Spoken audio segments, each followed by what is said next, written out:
Good morning and Assalamu alaikum class 4. I hope you all are doing well, enjoying good health and learning at homes. I am your social studies teacher Aruj Yunus. In previous video lecture we started the reading of unit 5 economics, the choices we make. And I told you about what is meant by economics. It is the careful use of money, resources, etc. Economics से क्या मुराद है? आपके resources जो आपके पास money है उसका careful use करना, यानी कि अगर आप के पास रिसोर्सेज कम है उसमें आप अपने आप को कैसे एडजस्ट करते हैं, आप क्या बाय करते हैं, आप डिसीजन क्या लेते हैं, आपके लिए इम्पोर्टेंट क्या है, ये सब हमारी इकोनॉमी में आता है। कल हमने इसका इंट्रोडक्शन पढ़ा था जिसमें हमने ये डिस्कस किया था कि in past human desires and necessities were very limited. The basic needs for food, cloth, shelter. With the passage of time these desires and basic necessities began to increase. Time के साथ साथ लोगों की ज़रूरतें जो है वो बढ़ती गई। और मैंने आपको एग्जांपल दी थी कि अगर आपके पास 30 रुपीज़ हों तो आप दो चीज़ें बाय करना चाहते हैं, लेकिन वो दोनों चीज़ें 30 रुपीज़ की आ रही हैं, लेकिन आपके पास सिर्फ 30 रुपीज़ हैं, तो आप क्या बाय करेंगे? आप वो चीज़ बाय करेंगे जो आपको सबसे ज़्यादा अच्छी लगती है। इसको हम इकोनॉमिक डिसीजन कहते हैं, अपॉर्चुनिटी कॉस्ट भी कहते हैं। So let us read more about it. Economic decisions and opportunity cost. Let's say your mother gave you rupees 20 to buy a book. You wish to have a pack of juice with that money, but you drop the idea of having the juice and buy the book. To sacrifice one thing to buy the other is called opportunity cost. ये बहुत ही easy सी बात है।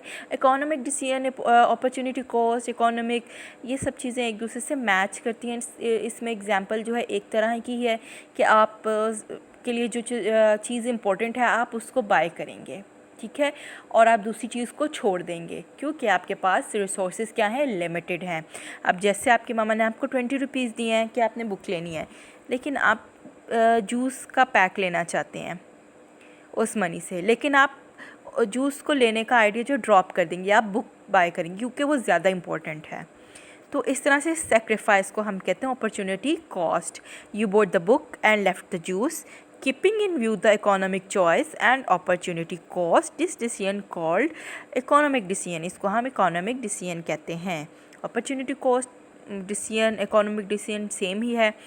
हम जो sacrifice कर रहे हैं एक चीज़ को दूसरे पे, जो इम्पोर्टेंट चीज़ है हम उसको बाय कर रहे हैं, उसको हम इकोनॉमिक डिसीजन कहते हैं। यानी फ़ैसला लेना कि आपके पास लिमिटेड रिसोर्स है, आप उसमें क्या डिसीजन लेते हैं, वाइजली आप क्या डिसीजन लेते हैं जो चीज़ आपके लिए इम्पोर्टेंट है। Reason and effects of economic decisions. अब इसके इफ़ेक्ट्स क्या हैं, रीजंस क्या हैं।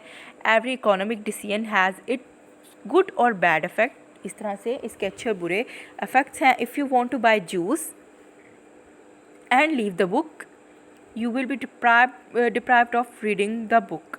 अगर आप जूस ले लेते और बुक लेने का आइडिया ड्रॉप कर देते, एक तो आपको आपकी मम्मा से डांट भी पड़ती, और दूसरा आपकी जो इम्पोर्टेंट चीज़ थी यानी बुक थी वो आप नहीं ख़रीद पाते, तो फिर आप पढ़ते कैसे? तो इस तरह से it will have a negative affect on your study. तो इस तरह से आपकी स्टडी पे बुरा इफेक्ट आता ना। That is why we have to think and decide which one is more important. तो इसलिए सोच समझ के फ़ैसला करना पड़ता है कि चीज़ क्या लेनी है, क्या ज़रूरी है। ये आपको इस एग्ज़ाम्पल आपके लेवल पे इसलिए दी जा रही हैं ताकि आपको इकोनॉमी समझ आ सके कि हमारी हुकूमत जो है उसमें भी इस तरह से इकोनॉमी के रिलेटेड फ़ैसले किए जाते हैं कि हमारी कंट्री के लिए क्या चीज़ इंपॉर्टेंट है, उसको देखते हुए क्या फ़ैसले करने हैं। तो ये आपको आपके लेवल पे एग्जांपल्स दी जा रही हैं ताकि आपको ये चीज़ अच्छे से समझ आ सके। I hope it is clear to you all. Now you have to do the reading of economics. We will meet in next video lecture. Till then, take care of yourselves. Allah Hafiz.